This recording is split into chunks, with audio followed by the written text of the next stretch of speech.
नेहरू जी ने एक ऐसा ऐतिहासिक फैसला दिया था जिसको कांग्रेस पार्टी खुद कभी नहीं चाहेगी कि वो जनता के सामने आए। 1948 में इंदौर की होलकर फैमिली के महाराजा यशवंतराव होलकर जी ने इंडियन यूनियन में अपने राज्य को मिला दिया कि हम भारत का हिस्सा होंगे। अब महाराजा की 3 पत्नियां हुई। पहली, जो कि एक हिंदू थी, उनकी शादी के कुछ सालों बाद मृत्यु हो जाती है। उनसे महाराजा को एक बेटी हुई, उषा राजे होलकर जी। इसके बाद महाराजा ने दूसरी शादी की।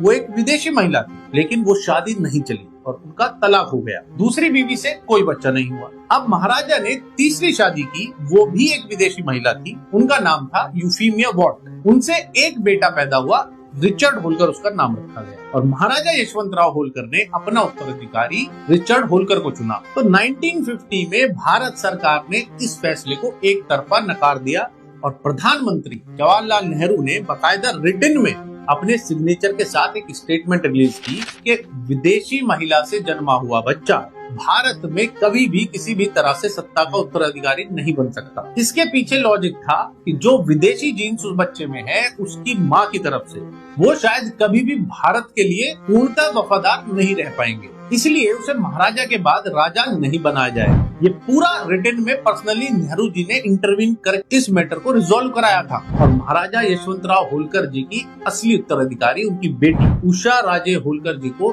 सौंप दी गई थी, जो कि उनकी भारतीय वाइफ से जन्मी थी। यशवंतराव होलकर इंदौर के आखिरी महाराजा हुए।